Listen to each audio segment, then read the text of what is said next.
so many drop. It's Optic going head-to-head with IG, last year's champions, of course, at DAC, but a very different-looking version of Invictus Gaming this time round. We've changed our panel members up by 1. We say goodbye to Kyle. We say hello to Capitalist, who's joined Winter and Jack. Cap, you right? Yeah. Yeah? Good upgrade to the panel, right? Perfect upgrade, frankly. Thank you. Thank you. Apparently, I'm not allowed to do that anymore, though. With these two, I don't know what to say, really, because like, on one hand, you think, well, one shouldn't have been here in Optic, and the other one perhaps quite lucky to be here, not being the bottom two. So we're going to get your thoughts on that in just a moment, but why don't we head over to the stage right now for some team introductions.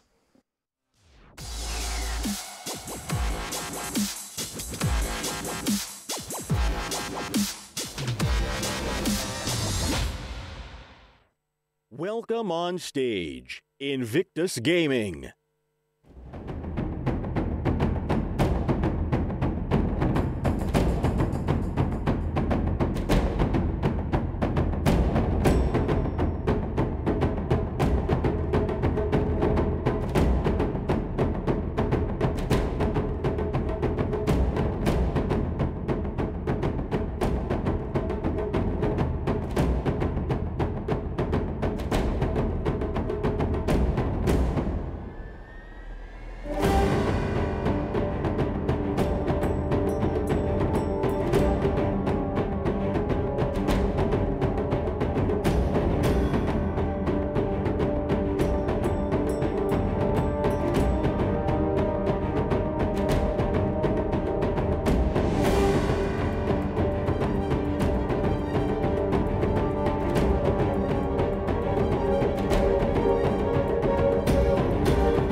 Welcome on stage, Optic Gaming.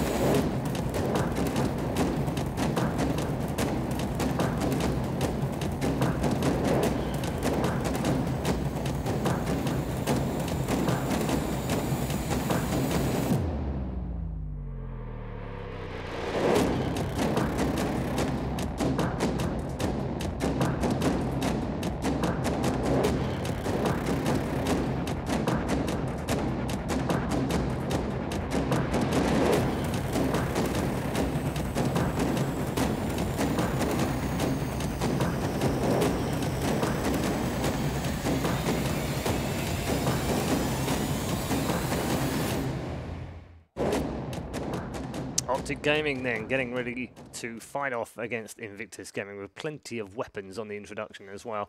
And plenty of weapons on this panel right now. Some sharp people in front of me, including Cap. I'm just going to say, real quickly, maybe if someone can pass this on, translate it, pass it over to the Chinese crowd. They better get used to cheering for a Chinese or for a Western team, excuse me, because if the day goes as planned, they're not going to have a whole lot of Chinese teams to cheer for. So they might as well start getting used to it, you know? They might as well just like, woo, yay, go Optic. I don't really know about you, but yay. Like, they might as well get into it because they may not have a choice. Can you just calm it down a little bit? Right? Jack, you okay, Jack? You all right? Are you okay? We can Winter can referee this one if you want. Don't worry, Jack. That's not going to happen. That message, I'm going to have to go through another translator to pass on. I will not do it myself. Yeah. Dear me, are you sure you're all right getting out? You might need security tonight. I'm fine. I'm fine. Yeah. No, I mean, in all seriousness, Jack, we could see all 4 teams go out. That would be disastrous. Yeah, that would be pretty rough. And then it's down to LGD. Again, all the hope's been placed on LGD's shoulders, and they would indeed have to carry all of them if that were the case.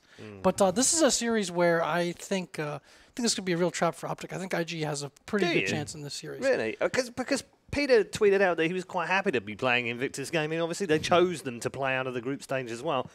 which would suggest that they've got their number. They know how to beat them.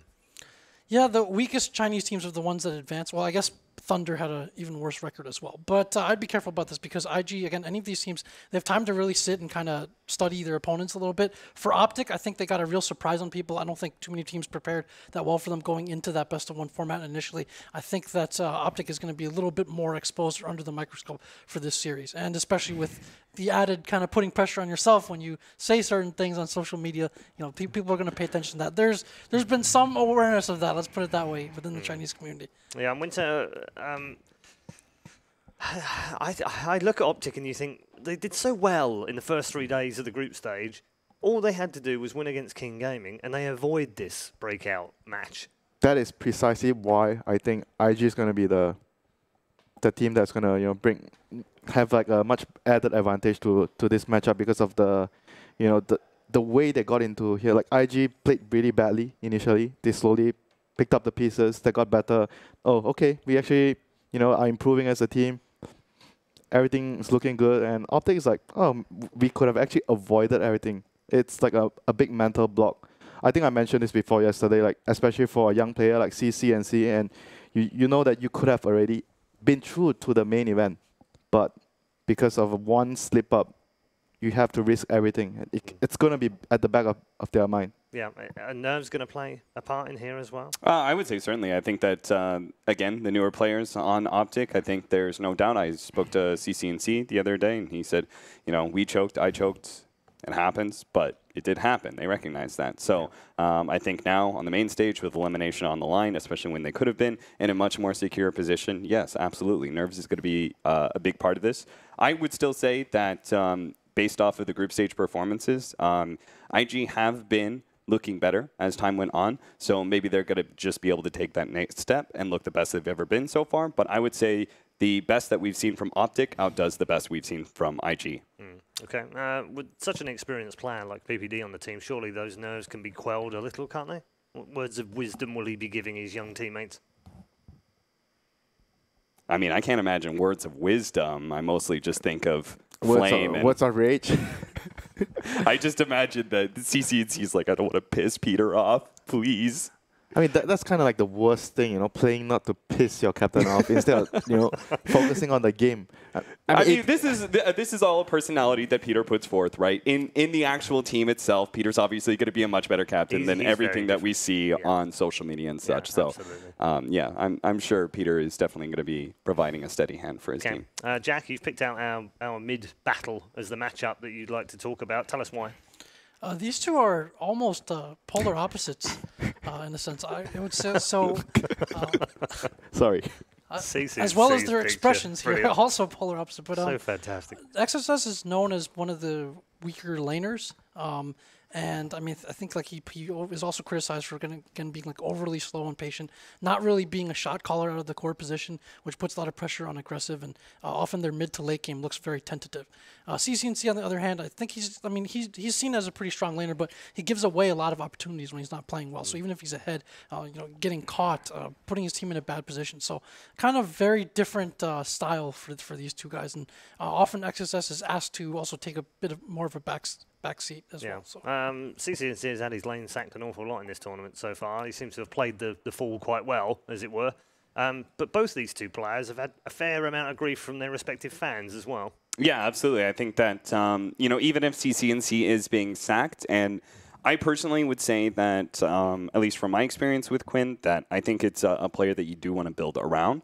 PikeCat has been playing so well that it's understandable that Optic, like if I was in Peter's position, I'm looking PikeCat's play, and I'm looking CCNC's, I'm going to say, yeah, we're definitely building this team around PikeCat. We're going to enable him as much as possible. That being said, I don't think it really fits to Quinn's personality. I think he's usually a player that needs to be enabled a little bit more. And while he has done okay in that sacrificial role, he hasn't looked nearly as good as many of his other counterparts who have been sacrificed on other teams. I don't think he has done okay, though. I think he's rather poor in that role. Poor is also an acceptable adjective, then. Yeah, I don't think like he's very comfortable with having the amount of resource. Like he's getting a lot less compared to what he wants to on his previous teams. And I don't think he's fully adjusted to that.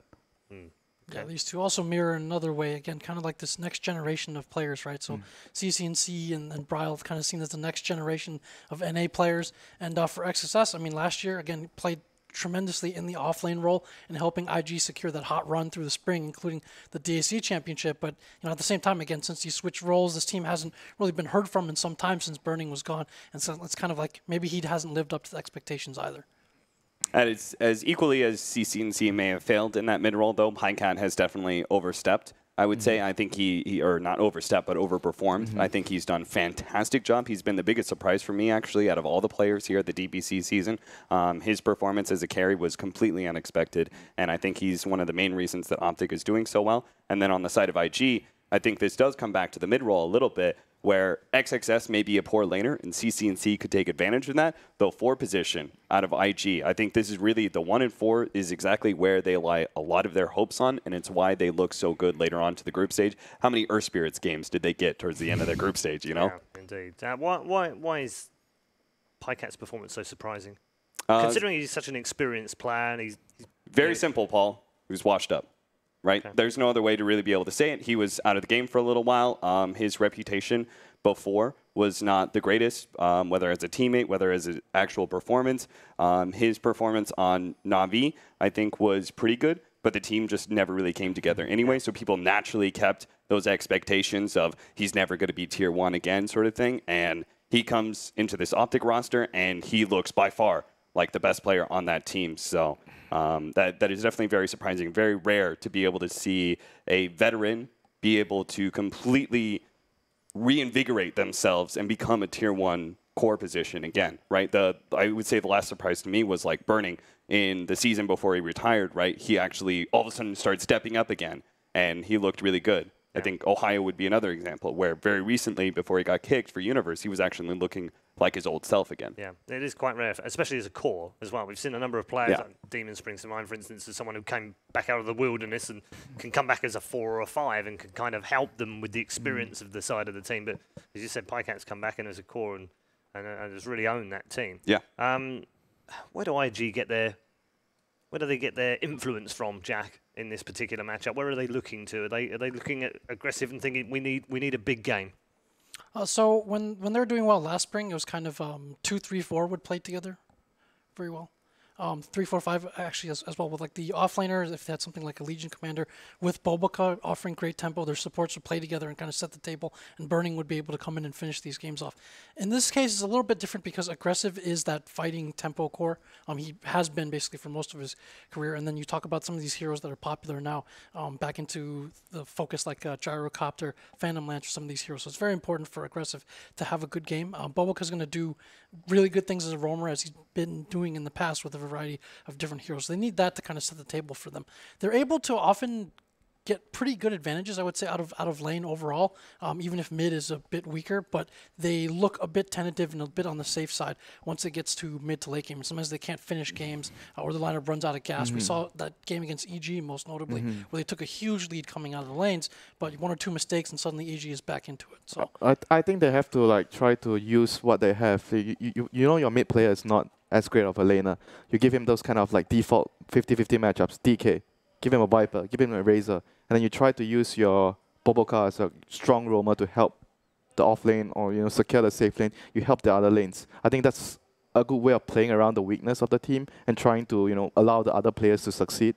Similarly, I think that SRF has been relatively like middle ground, I would say, as an offlaner. I haven't really had too many grievances with him, but he definitely looks a lot better when he's on an aggressive hero and then Boboka comes in and secures him some sort of early pickoff. Okay, let's turn our attention towards the draft, which is just moments away. Expectations for the draft, where are IG going, Jack? I would say they have to figure out which threats to take away. I would bet that Wisp or Pango need to be highly considered. They also 33 is a pretty Sand King though. I think Sand King is also quite an important point. If they don't want to take it, maybe they would have to strongly consider removing it from the pool against Optic. Yeah. I think 33 plays a very mean Sand King. Yeah, his Sand King and Bat Rider, super strong. And they've played Dark Willow 5 times in the group stages out of 6 matches, so would suggest that they're quite comfortable. Yeah, I personally... Oh, Optic's going to be the one to take it away. And they are second pick, so I think they kind of don't want to give it away because they value the hero very highly. Invictus Gaming's turn to ban. A Bane ban. 33's pool is something to keep an eye out for. He does play a wide range of different heroes, so there's a Sand King that you mentioned, but there's also the Visage, there's the ban. You know who he reminds me of? Like when KP joined Newbie initially, he's playing like some carry heroes on the offlane, like Naga, for example. Like 33 reminds me a lot of that kind of playstyle when he runs the Lone Druid, when he runs the Brood Mother. For me, if I'm Optic, I'm going to make sure that I outscale IG simply because of their performance so far in the group stage and that they do play slow. That I think that if your laning phase goes off to a bad start, you always have that fallback position. That's kind of where someone like PyCat makes a difference. I think there's always a place in this game for cores who are steady and are good communicators. We talked about kind of last series the importance of that core being able to take over later in the game. So you talk about even these other older cores, right? You mentioned Burning, someone like Sylar who's made a resurgence for himself this past year. Like these cores have a strong idea of how to play, and you can put the game into their hands once you've secured that early laning phase. There's always going to be a place for someone like that. So PyCat, he was a captain before on Navi. He's a good communicator. They trust him, and they'll often go second pick to kind of protect him with that last pick core and expect him to carry the game, whether it's a Morphling or anything like that. Well, one of the things Invictus Gaming won't be doing for their last pick is picking aggressive Zero, because he's got Tiny. So I thought about this opening from Optic where they did the Venomancer against Liquid. I think they looked really good for them. That being said, I thought they would also take the Ancient Apparition away from IG, just because it's a combination that IG have run before, and NA is very aware of the strength of that combination, where it's such a powerful kill combo. The fact that Tiny just can aggressively invade into jungles, you can't play very comfortable with heroes like Luna who want to be able to farm around those neutrals, just because it's such a potent kill team. But instead, they go for the opening that I think Witch Doctor was their pairing with a Venomancer, if I'm not wrong. I mean, it's kind of more stable. We've seen the Veno AA from Liquid before, but like I mentioned time and time again, if you see an AA and you still have the option to run like summons, Enchantress, Chan, Furia, all those kind of heroes. That is rather early and rather strange. Yeah, they must feel like the Baton is such a good counter to Venomancer that it's worth a pickup here. Yeah, since the change to Gale, you can remove it with the Aphotic Shield. But it's still rather strange though. Like you have these two utility heroes right up the bat from your opening. 5 seconds remaining. I don't know. And I personally don't like either Abaddon or Tiny as a support duo. So it's a very predictable opening here from IG. I don't know about you, but I would have much preferred the Ancient Apparition just because it would have given you that opportunity to jump on the Venomancer and kill him. Like the Ice Blast is oftentimes what makes the difference in being able to kill a hero before your disable runs out. There might be like an idea behind this Abaddon. We'll just have to wait and see, because right now I'm not too convinced by this. Yeah. Super early for both these two, isn't it? It's rather strange, very strange. They ban out the Rubik. Against like when you have Veno, you don't want them to steal your wards or anything like that, and having the null field against Veno, pretty useful. How do you feel about the aggressive type gyrocopter carry against this Venomancer? Do you feel like it's because oftentimes when I see Venomancer, I feel like many of these aggressive type cores, it's much harder to run them simply because Venomancer is such an inhibitive force. It just really feels bad running into that hero a lot. I like Juggernaut though. Oh, Juggernaut, yeah, that's much better. You remove the Gale and you have the healing ward for the Poison Nova. Yeah. I would look out more for something like the PL. It's just an aggressive hero. If you have these heroes that don't have that much clear and can't really stand their ground, PL is really, really good against those. But when you think about aggressive, right, shouldn't this meta like fit him a lot? Gyrocopter, PL, those are the kind of heroes that he's really, really good at. Yeah, and as Paul mentioned, Tiny as well, right? Like this guy, when he gets his levels up, he wants to come fight. He does not really want to sit around and be the one that absorbs the space. He'd rather make it for his team. And I think that's where they've kind of failed to be able to secure themselves a strong enough mid lane carry. That's why he kind of has to adjust though, because with XXS in the middle playing maybe more of a utility role, wouldn't you want aggressive to... I mean, I would want him to take up the big farming role, you know? Yeah. Just to balance things out across the board for their team. Yeah, that's why exactly I'm so good with this Venomancer opening from Optic, because it feels bad running these tinies and these gyrocopters as aggressive, because he is such an important factor in the game to be able to win you that early to mid game and just run around and get kills. Yeah, we were trying to work out what this Samba was. The only player that's played it on IG is XXS, by the way. It's it can be run mid against the Venomancer. Could be, it's not a great. I just wonder whether they would switch him out and put him back in the off lane. Possibly, but I think maybe you're right about the matchup. It might just be the Abaddon against the Venom matchup that they are looking to get. Yeah. I mean, if Venom's offlane, I wouldn't say Abaddon carry is that bad. I mean, you can still run it, get the Helm of Domin, transition into a Radiance, try to be the carry. The Sand King pick up there from Optic, so mass spell damage here from the first 3 picks. A lot of magical damage. They have catch, they have team fight, they have good laning presence all around. Very solid trio of heroes here for Optic. IG needs to look to have some answers for the lane though, because if they have weak lanes, we might see some Veno off lane with maybe with the Sand King dual lane pressuring your carry. They have to make sure that they have solid lanes to avoid that from happening. I feel like they telegraphed the Sand King pickup. I mean, we already highlighted it before we even saw the beginning of the draft, but they also banned the Rubik. I'm really surprised that IG felt like the OD was more of a threat. Because of the Abaddon, I guess when you have Abaddon on your team, you don't really want to play against OD is really good against all those tanky heroes, a lot of beef. Then you just keep stealing that in. IG themselves ran with the Abaddon OD in one of their wins, right? I think it was versus the other Chinese team, VGJ. I think Earth Spirit, Disruptor, Jakiro, all viable pickups here for IG. Something that it's a little bit harder to kill. They need some control, certainly, and to pair with this Tiny as well. Q0 on the board. Longer disable of the Earth Spirit, I think, has very value against Venomancer oftentimes. Same reason why Disruptor is going to be a good pickup here. 10 seconds remaining. I wonder if we'll see the Tusk come out for IG as well. 5 seconds remaining. Depends on what kind of mid carry they're thinking about running here. They're running, if they want to be able to, if it's a hero they need to protect, right, like a Death Prophet or something, then Tusk looks a lot better. But right now, I'd prefer the more offensive. Against Witch Doctor, maybe I prefer a Spirit, because then I have the extra silence against him. I don't know, it's we have this discussion so much about Tusk and Earth Spirit. We know that a lot of teams just prefer Tusk over Earth Spirit in general. It comes down to personal player preference almost, doesn't it? Yeah, that definitely plays a factor as well. But in general, Tusk provides you with more opportunities to win your lanes, especially the mid lane. We'll just have to see. Optic has a lot of options with this trial opening. You can go for a 4 protect 1 strat, which is quite common with them. Setting up for a really big hero, because these 3 heroes and maybe with the 4th hero can create a lot of pressure around the map to maybe secure a TB pick or AM final pick. Those are or even a Morphling last pick could be really, because there's a Tiny on the enemy side. So all these big carries are really looking good right now to pair with all this kind of space creating heroes for Optic. Does the Death Prophet fit here? Go in a different direction. Go brutal lone. All right. There's the big Pycat carry. It also leads into the fact of our earlier discussion where CCNC is going to be sacked. This kind of continues simply because 33 is going to be the Venomancer player, I believe. So then we have, if they run Venomancer safe lane, that means CCNC is probably going to be in your off lane situation. You think it's possible they run a mid Veno, and then put 33 on Sand King, and then have another support? Oh.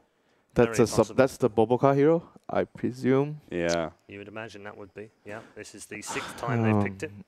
I'm not a big fan of the support Pango though. Even though there was one game, I think Zai played it. It was he had a really good performance. But overall, I feel like this hero tends to work better as a core. But we'll have to see how it works this game. I talked to Zai about that game as well, and I said, here's the way I see it. It was your laning phase. It was very opportunistic for him, right? Because their aggro, the liquid aggro lane went very poorly. It was the tiny Chen lane. And he just kind of came in, cleaned up those kills. Then he went top, cleaned up those kills. And then he was able to kind of get to his level 6 kind of unimpeded.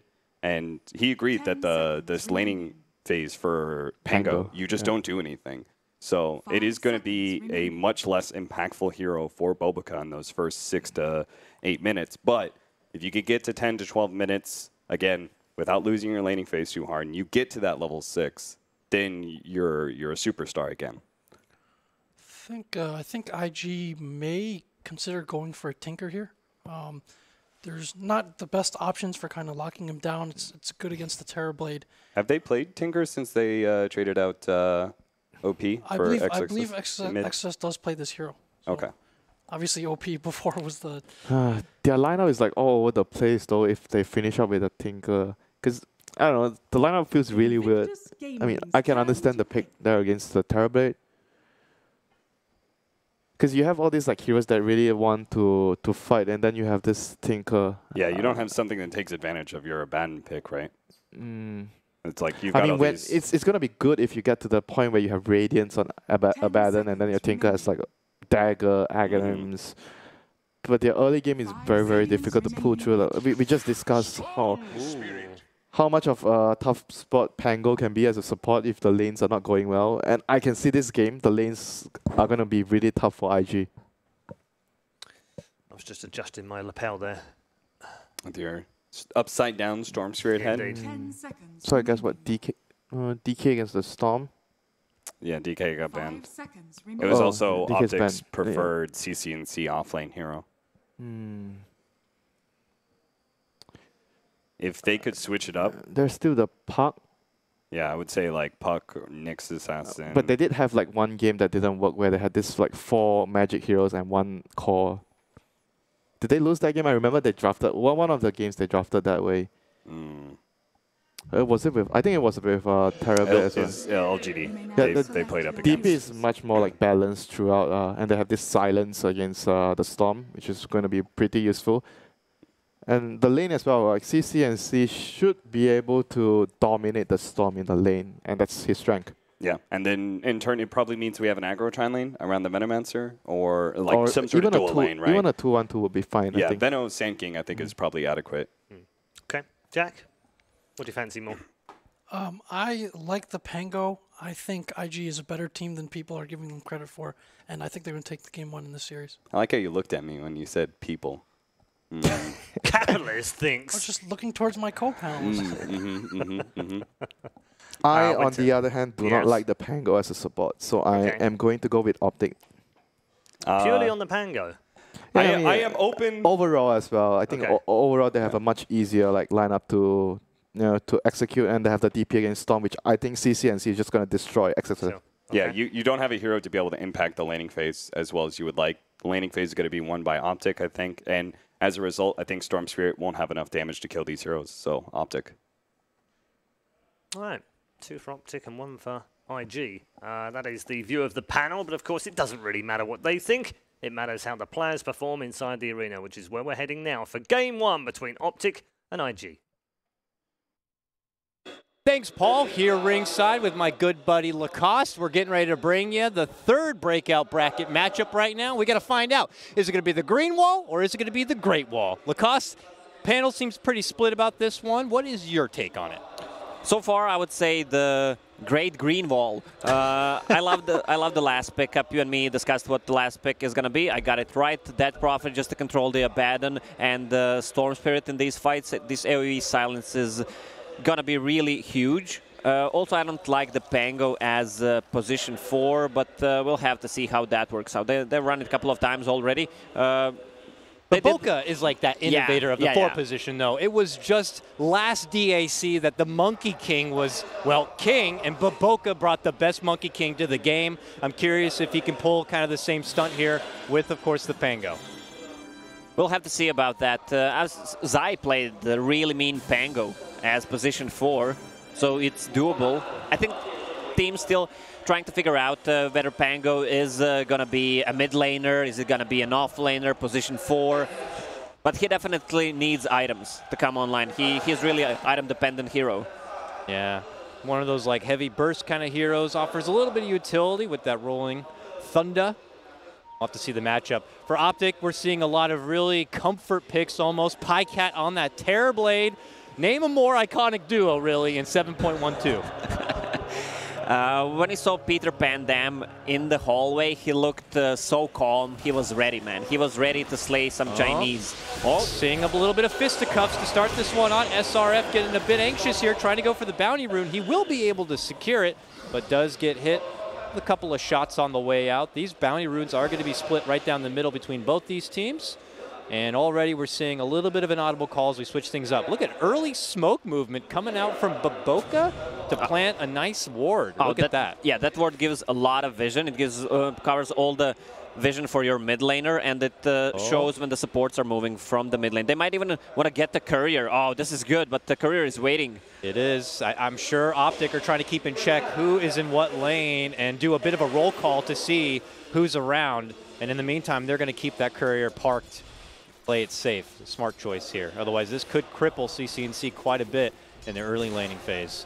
Pull out your third eye. We got the tri-cam pulling out right now. Get a bit of coverage to see how this lane spread grows. Along the bottom, SRF able to get off a nice pull. He's going to take that with him all the way up to the off lane.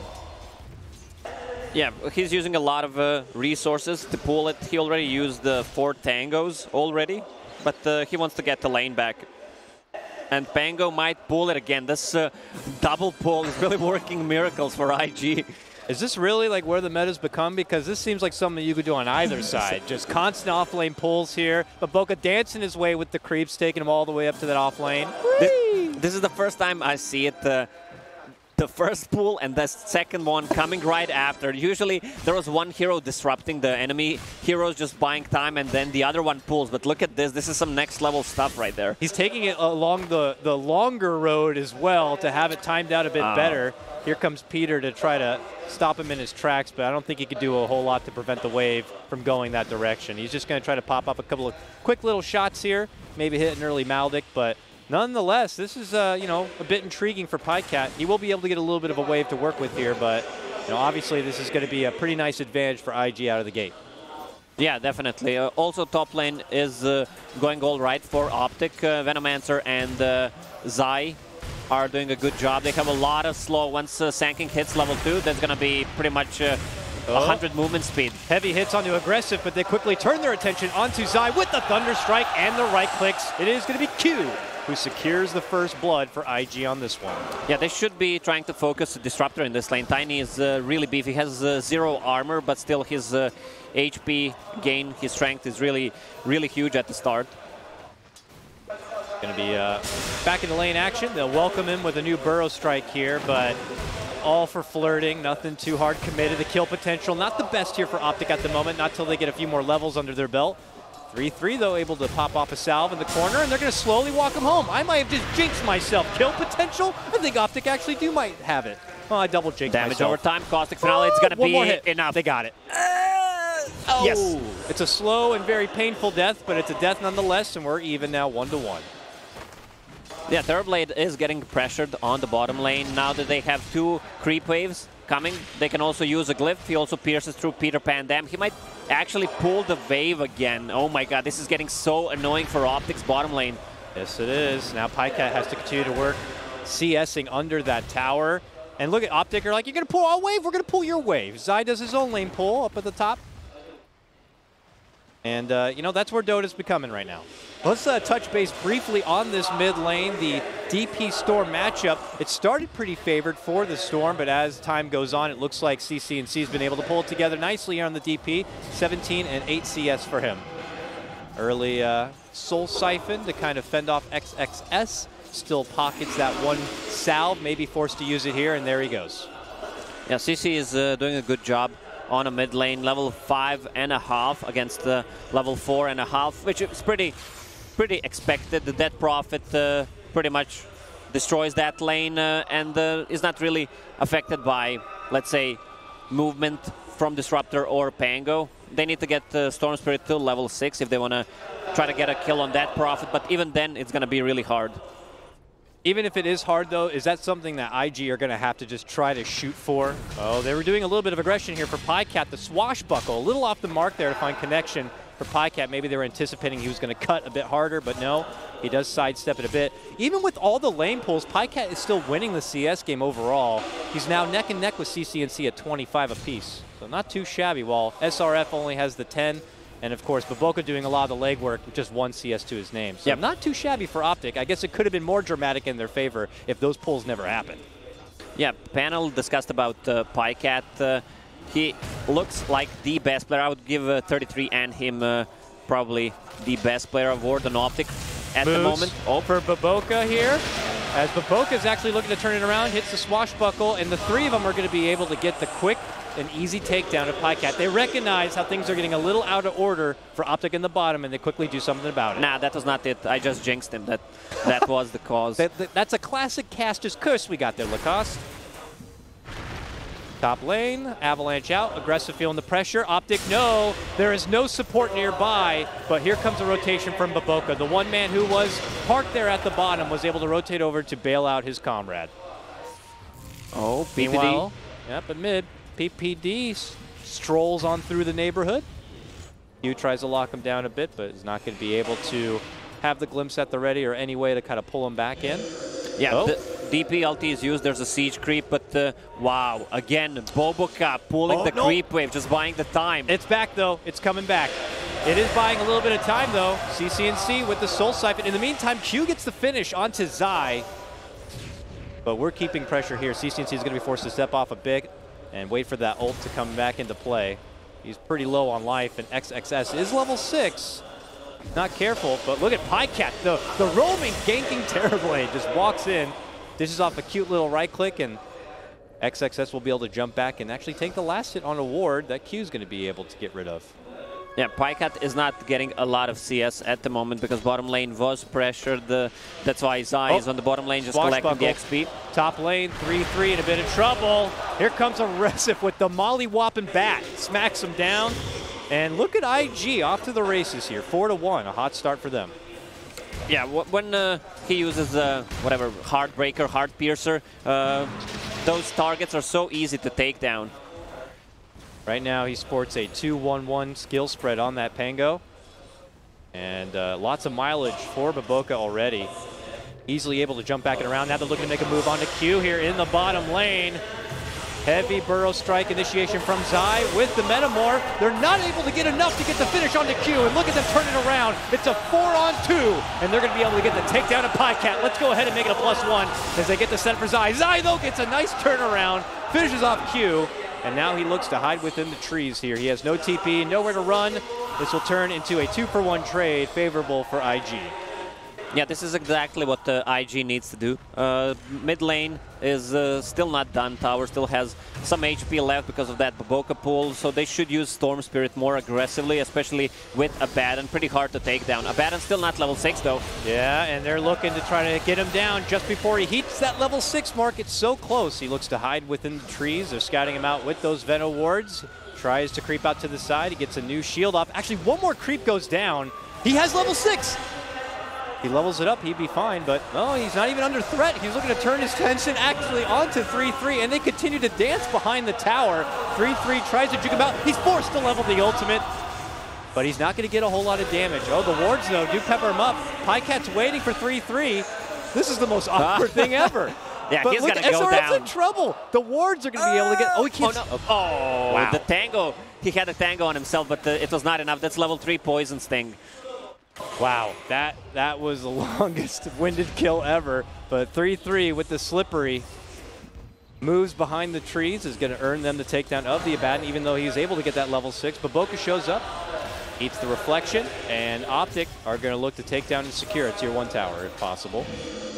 Yeah, they should take that top tower so they have an advantage, so they can be more aggressive on a top lane if possible, and give time to PyCat to actually recover. He's sitting on only 2.7k net worth at the moment, being level 5.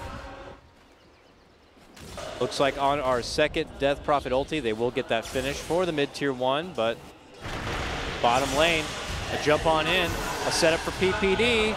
That one should be easy peasy. Aggressive gonna get the last notch right there with the throw of the tree. Back at top lane, another kill to be had. This one on the 3-3, our first Rolling Thunder to come out from Baboka. He will lose his own life though as PyCat steps in. Take one of ours, we're gonna take one of yours. And look at this, CCNC shows up as well. SRF forced to go through the borrow time yet again. They'll hit him with a Soul Siphon and slowly bring him down. Quinn will pick that one up. And we're split 2-2 now as far as kills on that. Yeah, Quinn at this point is really farmed, and they should play around him, use that farm that he has. He's really getting close to his Yule Scepter as well, which is going to be great against Pango. He has time to cancel his ulti, also good against the Storm Spirit for the setup on Silence, and also a Baron ulti. Heavy attention to come here. IG, though they're getting a lot of kills across the map, have yet to kind of strike at that first objective. Moving in for tier 1s, that's where Optic has been able to be a bit more successful. Taking down 2 tier 1s now has still earned them just a small margin of a net worth lead. Highcat's able to kind of roam his way through that top lane, hoping to be ignored. While IG, I imagine, are getting ready to go back into killing action here soon enough. I've spotted that XXS does have that bottled DD to work with now. But while he heads top, the rest of his team are taking a journey down south, it would appear. PPD yet again, the lone defender at the moment. Does need to be a little bit careful. May be forced to sacrifice their first tier 1. Yeah, the Siege Wagon spawn, so that's going to definitely be a bottom tower taken from IG. They can easily connect with, look at the damage coming out from the just level 1 Curse of Awareness, attack speed with the Tiny, more than enough. Pretty well. Potential setup here on the mid lane. CCNC was able to get that tier 1 already, but Q has been waiting around nearby, has that level 3 glimpse, and here comes the Rolling Thunder. They go charging in, and they glimpse him right back into the kinetic field. Aggressive also on the scene, moves up with the toss, but man, this Death Prophet able to easily take it up. He's got 2 Soul Siphons out right now, and he's going to be able to get the 1 finish onto Baboka. Nicely done from CCNC. They turn the tide with assistance coming in from Zai. Yeah, that's a little bit of misplay, and they wanted to go on a Dead Prophet who had the 3 Spirit Siphon charges, which is pretty impossible to take down. There's no burst damage whatsoever, and Disruptor is only level 5, so they can't really silence him and keep him in place to actually deal the damage. The XXS adding the pressure back on that top lane where Pycat pushed it out. Quickly will TP away. Pycat goes back on the move. It looks like Pycat has queued up straight to a Dragon Lance. We've been seeing a lot of different early builds here for Terrorblades throughout this tournament already. They're Lacoste, you know, some even going for that early S and Y, just going for the tankability. Do you like straight to the Dragon Lance in this particular game? Well, it gives him also the tankiness, and it's pretty cheap, easy to make. The stats that he gets is always good for Terrorblade, increases the attack range as well. Zai still not close to that Blink Dagger, 1,000 gold away, but they're doing a good job. Quinn on top of the net ward. Peter going for the TP out. He's gone. Q just a little off the vision right there to be able to go for a glimpse return, and Peter will make it evade just narrowly. Meanwhile, hear the call of the Death Prophet ulti here. The ghosts are out. Baboka's hiding within the trees. It seems that Quinn knows he's there. Baboka goes for the Rolling Thunder. Around he goes, and out the other end. See you later, Baboka. Yeah, I think he's going the wrong way. I'm not sure, though. He's looking to wipe out the creep wave and cut it down. That's a nice call to make. That's Optic are trying to pressure on forward. They'll have no more creeps to work with now and have to battle their way potentially through backdoor protection, but it doesn't seem like it's going to be the case. They'll easily be able to get that finish on the tier 2. So yeah, Venomancer is not the hero anymore that deals damage. He's more of a utility. He just wants to get to that level 10 where he gets the 90 GPM, and then he can build those utility items, 4 staffs, pipes, whatever it's needed, solar crests. Like a regular thrift store there. Meanwhile, down below, we see SRF, the lone split pusher here for IG. Looking to pull the attention from OG. Meanwhile, glimpse back onto PPD. There's the avalanche. Aggressive Heidi-ho, tosses them right up and down, and they'll get the finish. Q snipes that one. Yeah, that should be devoted, that ward. They saw PPD. There's nothing that he can do there, so it's probably going to get devoted. Yeah, what the hell are you doing in our neighborhood? Go figure, they circle out the perimeter, and they should be able to get that D ward.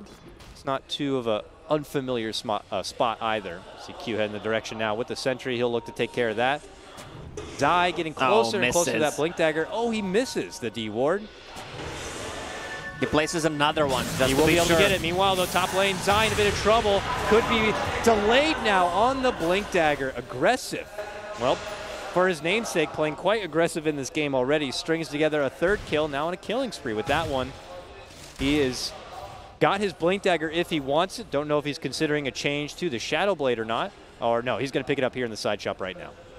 Now even more kill potential. Pretty much PPD has got to be on the DL, hidden away. I mean, even same for the Vanomancer potentially. He's got a lot of bursting targets out there. Yeah, now that the Disruptor has that ulti, he has the smoke as well, they want to make an action with Tiny, so they don't want to reveal the Blink Dagger, they want to get a kill first. Ideally, it would be a Terrorblade, but they don't see him currently. Like the potential pickup here, it looks like Baboka is got the urn, and I would imagine in the future could turn that into a Spirit Vessel, right? Could be very nice against someone like the DP. Definitely, and you have a Witch Doctor healing as well. Mm-hmm. This game feeling pretty close in terms of net worth here. Still that rotation possibly to come from IG as they head to the bottom-hand side. Optic a bit more reserved with what they'd like to do. Still trying to just maintain their farm. Get Zai back into that Blink Dagger probably first and foremost before they go back on the action path again. The big strength of Optic's lineup is the damage over time. You have this Ghost that can be focused. You have Venomancer ulti if you pop it on a couple of the heroes. And also if they manage to take down, let's say, 2 or 3 heroes, it opens up the Roche for them. And their siege of the base, tier 3 towers, which is the hardest thing in Dota, is amazing. You have Terrorblade, one of the best heroes against it. You have DP ulti and Venomancer ward. So it's going to be really hard for IG to engage this fight, even though they have a Storm Spirit plus a Tiny with a Blink Dagger. The Zai having to put up with this SRF-dominated catapult that he keeps shielding up. Really hard for Optic to kind of fend off the pressure here from this bottom lane, and as they do that, Baboka gets his own free lane to work with at the top. Quinn is currently sitting inside this Roche pit too. I'm not sure if it's something that's on the agenda right now. Yeah, they're going to go for it. Meta is up. All right. They move in with the meta and with it's the DP ult. Never mind, it's being pinged out by a Sanking. So PPD with that Invis rune is just going to scout out to see if they're going. Boca knows something is up. He wants to go in. He's stuck up above. Hops in, hops back out. Thinks about hopping back in yet again. Die with the Sandstorm. They roll on in, but the Roche has been done, and Pycap picks it up. Oh, Baboka tries to make an escape, but they got the Yules waiting for him. They even sunder the poor guy. Yeah, and they finish him off. Yeah, that was not the best Pango play. Also, they know that they have a ward on their high ground again, because CCNC used the Yule Scepter immediately after he used Swashbuckle. Yep, good eyes there. Something I'm sure Q and company will be privy to and look to kind of get rid of. XXS, as we see, to the bottom lane, looking to push things out. He's got that Bloodstone in hand now. Q and Viz, they jump on in. They got it with the Q ulti. CCNC in a bit of trouble. Forced to self-Yules and make it back and away, but that might be too much burst. But no! Whoa. He survives, turns it around with the Soul Siphon. Now he begins to suck it right on up, and XXS silenced. Does make it out just in time. Jumps once, jumps twice, and he's out of here. Yeah, that was a really hard to kill to start with. Again, they're trying to go on a DP. They have good burst damage inside in terms of Tiny and Disruptor, but he has a Yule Scepter. They can't lock him down afterwards, so then the Spirit Siphon comes. So what do you think about the call that it looks like Aggressive's Tiny, after picking up the Blink Dagger, is going to move into a Yasha? Not anything like an Echo Saber to really enhance the burst even further. Do you think that's the right call to make? I prefer that he goes for the damage build, Echo Saber, and then you pick up the 30 damage talent, so it's a double hit, so it's basically 60 damage, and you have a high damage. I mean, in general, you have a high damage. That's almost 200 damage at this point. Once they get a Blink Dagger on a Pango as well, they're going to be even more mobile, so they need to cut into the backlines, try to get the hands on maybe Venomancer. That's why maybe Shadowblade would be a better choice for Tiny. You have a lot of overtime damage, so even if you blink in first time, you're going to be in a bad spot, so you won't be able to blink out. Like all these Venom wards hitting you, Maledict, Caustic Finale, whatever, Reflection. So much freaking dot damage coming in from Optic. It's going to make it very hard for the maneuverability of IG. Yeah, I love the build on CCNC, the Eon Disc. That's one of the better items you can get on a DP. So you can't get bursted, especially with heroes like a Disruptor, Tiny, even Storm Spirit, so they can't lock him down. So you always have enough time to use Yule Scepter, use Spirit Siphons, blink in, blink out. You can play also very aggressive. They might even go for tier 3 towers there. The Metamorphosis is up. Still half of the duration left on the Death Prophet ulti. Yep. to the high ground. A defense will begin to form here for IG, but oh my goodness, they look to jump in right away. SRF does get the ulti off and will restore a lot of that life. PyCat doubling back a bit, still has that Thunder, rolling Thunder flying on through, and a quick swashbuckle out. Kinetic Field going to get dropped, and they're able to burst down the Venomancer and get him done before an ulti can even come out. Now looking to go for the back lines. XXS jumps right in, has to jump right back out. Aggressive in a world of hurt. PyCat bringing the right click, able to easily bring down one. It looks to go for Baboka next. One more right click should do it. They got him down two. Buybacks now being forced out from IG. They know that they're already in a bit of a pickle, and it looks like Optic will force them to spend the dollar and quickly pull away. Yeah, a couple of buybacks. Plus, DP ulti was running out, so good choice from Optic just to back out there. They don't have the best catch on side of IG. Yes, Storm was dead, then Disruptor also died, so they lack control after that. Pango already used his ulti. Storm, though, continues to just narrowly escape, so he's able to hold on to those precious charges while he can. But IG kind of getting a taste of possibly what's to come here from Optic if they continue to do as they please. Our net worth has been able to have a sizable advantage. We'll check that one once again here. The siege is on. Immediate pressure onto SRF. They're almost able to burst him down. Yep. But then it's a little chaotic here. Yeah, we saw the great initiation by Zai. They go on Abaddon, forces them to use the ulti so he can be standing in the front line. He needs to stay a little bit back. It was a good catch for XXS. It forced him back inside, and then aggressive without, already using his combo, had really nothing else to offer and just became the focal target of PyCat at that point. PyCat, after picking up that Dragon Lance now in SNY, this guy's getting pretty yoked. Yeah, there's no need to go for Manta style. He just wants to tank up, nothing to remove. He doesn't want to get bursted by Storm Spirit or Tiny. That's why he went for the SNY instead of Manta. Back to the objective pack for both these teams. Optic able to secure the tier 2 there at the mid lane. IG secure the tier 2 at the bottom, and then quickly have to call back to the base because we have a Death Prophet ulti up and ready to go. In just about 10 seconds, we'll also have Metamorph ready here for PyCat. Yeah, also one of the reasons that he decided to go for SNY is that he sees Storm Spirit items, so he adjusts to that. Storm Spirit is not close to any second item right now. Even if he gets Orchid at that point he's going to have BKB, so he's not going to be afraid of that. And you don't want to focus a Terrorblade with the BKB. Pretty hard to take down, so there's always a Sunder threat that they need to be afraid of. Eyeballing some of Optic's supports here, and they've been able to pick up some nice utility. A pipe completed on 33, and Zai's going to be going for the Yules now after completing out that Blink Dagger. It's going to be that much more difficult for IG to find those appropriate targets and go for the finish. And look at that, a Radiance to Q here for SRF on his Abaddon. Could be pretty helpful. Extra bit of evasion. Especially if he wants to be that tanky frontliner. And that BKB you mentioned for PyCat, it's already in hand. Shiny and new, 10 seconds. Baboka looking to play with it a bit. Quickly puts himself within the trees. Oh, and a smoke here from Optic. It looks like they're ready to get something done. Yeah, the way these fights, after they start, if Optic uses meta, then you're kind of afraid. Then he uses Reflection, DP ulti, Venomancer wards, and there's always a fear of the good epi. So really hard for IG to fight into this. Get that Hellbear Smasher. Not a fan of the tomatoes here. Optic get rid of the little guy. And now begin their assault. We could see the Death Prophet ulti come out now. And there it is. Spooky Ghosts to the skies now. IG going to be tested on yet another defense. PyCat begins to go to work. And that's when the Rolling Thunder comes out from Baboka, dancing around a bit, knowing he can use that magic immunity to cause a bit of a ruckus, but he has to go right back inside. On this pop.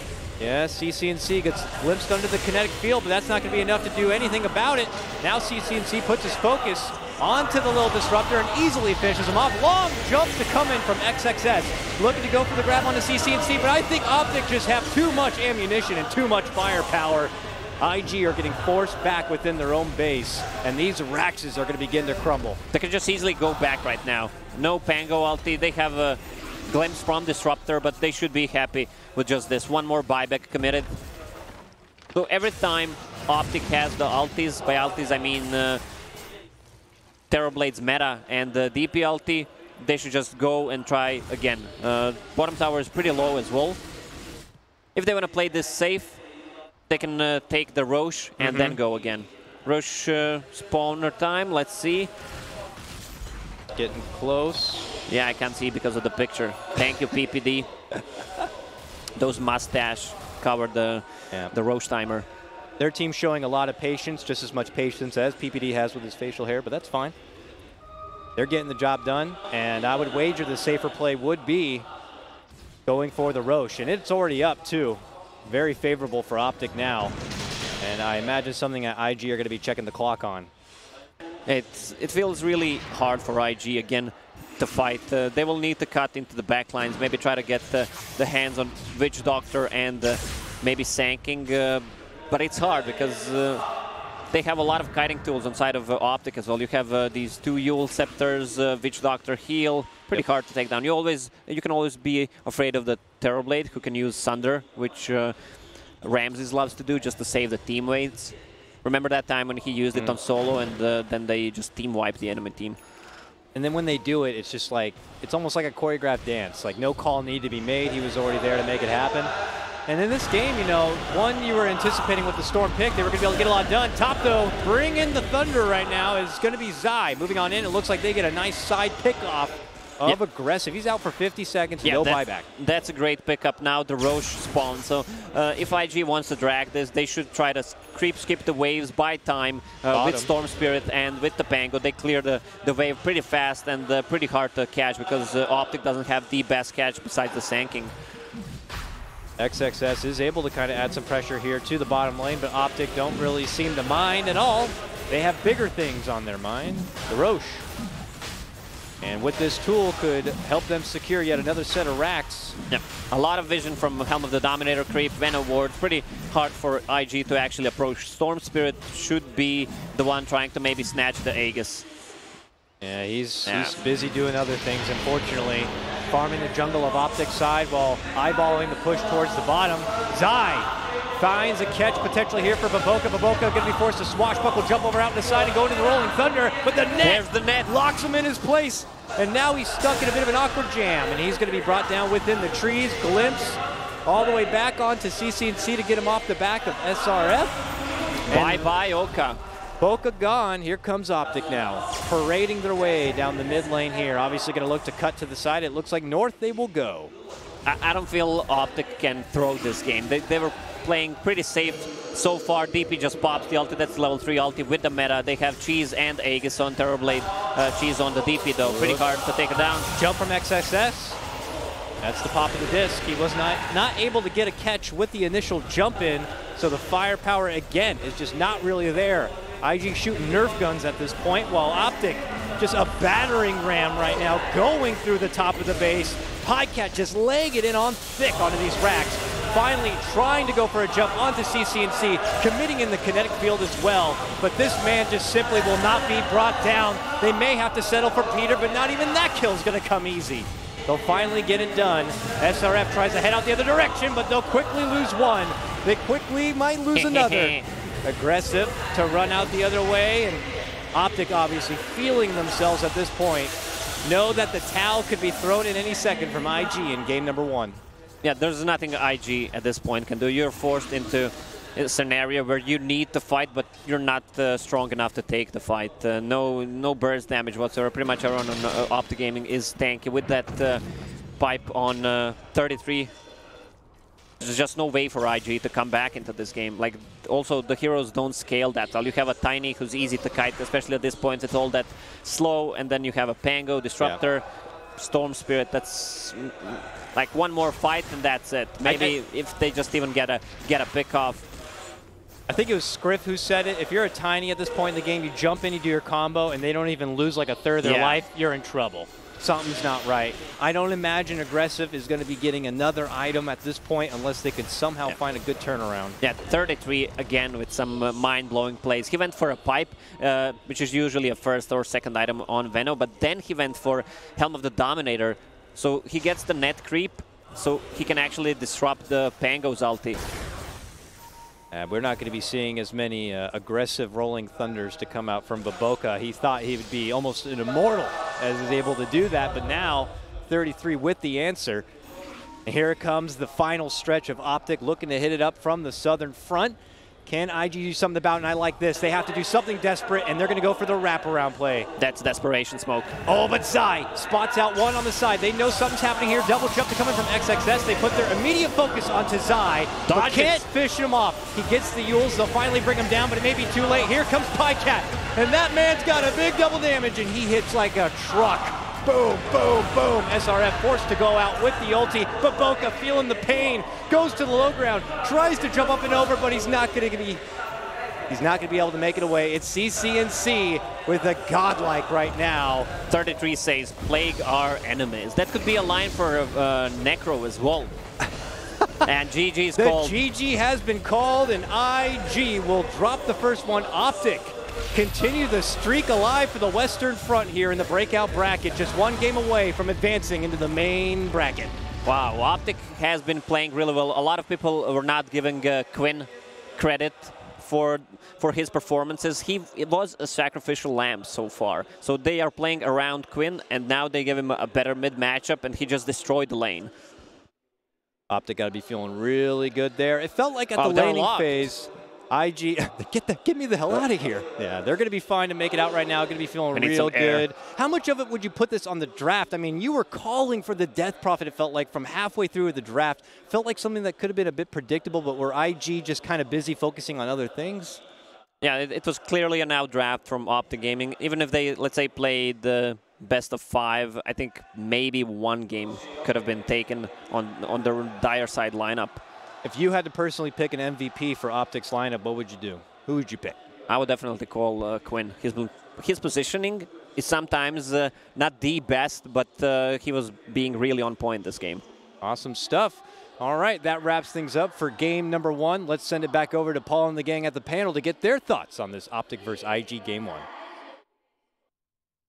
Yes, thank you very much, Cuddle Guy. And Lacoste will return, of course, to them for the second game, a game in which has Optic Gaming on the verge of qualifying for the main event quarterfinal upper bracket. These are the breakout games, of course, and the loser is done. Is it another Chinese team being dumpstered out of the tournament?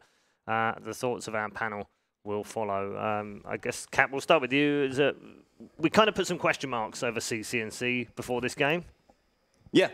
And he answered them. Yeah, absolutely. But the thing that we established was that CCNC does not look good when he's in the sacrificial position. Yes. So comparatively to other sacrificial cores who have had to take up that role, such as Fear for Evil Geniuses, Matumba Man's a great classic example for Liquid, he does not look nearly as good. He looks very uncomfortable. But here in this lane, they establish an aggro dual lane, which is going to naturally force a lot of supports there. And they give him a mid matchup, which is superior. Death Prophet versus Storm Spirit is always going to feel good for CCNC. So they basically got him in his element, and then you could see as a result like how much better he looks as a player. Yeah, absolutely. Some smiles early on from IG, but they didn't last very long, Jack, did they?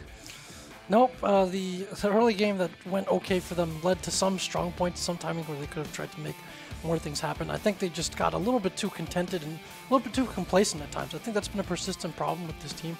Even the games that they win, it just feels a little bit too safe. They need to know when they're strong and be able to take map control off of that and not just kind of default to farming, especially in this situation where it feels like they needed to be able to deathball, maybe go for more utility items sooner before Optic fully came online. I don't know about that, Jack. I think maybe if IG was just able to farm a little bit longer, maybe they would have been able to win this game, right? Right, Winter? They just needed more farm, right? Yeah, in their dreams. In their dreams. I mean, they were so greedy. They were so greedy. They had this like this tiny blink with Disruptor ulti for a few minutes, didn't do anything with it. Like, I think it was at 14-15 minutes, the Tiny had his blink. So your natural reaction when you get a blink, let's smoke up, go play some wards. No, he sees his team farming. Okay, my Abaddon's trying to farm a Radiance. I click on my Storm. Oh, Storm's buying Bloodstone, he's trying to farm. I should join in the party after buying my blink. I should keep farming. He hits the Ancients. Keeps going on, farming the jungle, and no one is doing anything across the map. The game went on for like 20 over minutes. I think we've only seen 2 Disruptor ultis, or maybe 3. There's something wrong with the team. play to farm. You play to win. You look to seize control of the game.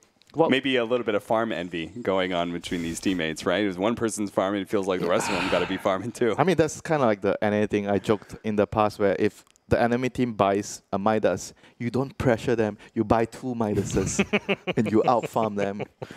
Let's take a look at the scoreboard for the third series of the day. Game number 1, a victorious game for the Dream Green Gang as they take on Invictus Gaming, and the champions, of course, of last season. But just such a different team now, Jack, isn't it? Not just in personnel, but just in the way that they play and how you feel about them in game. Yeah, you can kind of see, again, we talked about veteran presences, right? So we talked about Pycat, and then having Burning on the team, you know, a guy who's been through every conceivable situation, has had sustained success, and even if his mechanical skills might have dropped off a bit, with the deep hero pool, with the ability to kind of just take over later and just tell you what needs to be done, be able to stabilize and communicate, it's just so important for a team to have, and I think that's something that's kind of lacking on this team. And yet they've got 2 players on here with 600 games for IG alone. And another with nearly 450. That's 3 players in there with nearly 1,500 games between them for the same team. But if Aggressive continues to try and play the same way that he's been playing, play those aggressive cores, then you look at the new guys who are operating the cores that should be the big threats, right? But I don't think any team is scared of XXS or SRF yet. Think about what I mentioned earlier before the game started. I said maybe Aggressive has to change up his style because the other players are being much more utility-wise. And we talk about XXS. We're like figuring maybe we give him a DK or Razor and he's just gonna do his thing. But this game he's on Storm. So when you have that mindset, maybe you had the discussion at what everyone should be doing. But in the draft, you come up with this Storm hero which would change up the balance in everything. That might be one of the reasons why everyone is just trying to hit creeps. Everything is messed up and people didn't adapt to the draft. Yeah, but again, they felt like they were a little bit off, right? Like other Storms, like first of all, not a whole lot of teams are drafting Storm, but other Storms in those situations, they would have gone Kaya, right? And they would have played with their Tiny. They would have actually gone out and tried and be impactful early. Instead, we had Radiance and Bloodstone being built first, which just means that you completely miss your 20-minute timing. MVP is probably CNC, isn't it? Yeah. Anyone got any objections to that? No. Okay, Queen played the best. Their team had like a shaky early game, like the Sand King. He made a few rotations, but did not work out for his team. The TB had to move around because he died during Metamorphosis, so he was like in a very awkward situation where he had to try and move around. But Queen carried the game. That was the strangest 6-minute period I've ever seen from a Terrorblade when he's ganking he's like level 4 and he's ganking without metamorphosis and stuff. This is partly caused by having an offlane Venom because Venom is going to sit in the lane and he's going to not want to move. So someone has to move. DP doesn't really want to move. She wanted to take her own tower at that point. So TB was actually the sacrificial player in the early game, and I think that is a very, very huge step for Pycat being able to adapt towards the situation. I think that move itself was what allowed CCNC to be the MVP there in that game. For sure. Right, we're going to take a very quick break. When we come back, though, Game 2 will be upon us. The draft, at least. Can Optic Gaming make it a 3-in-a-row series for the West? We'll find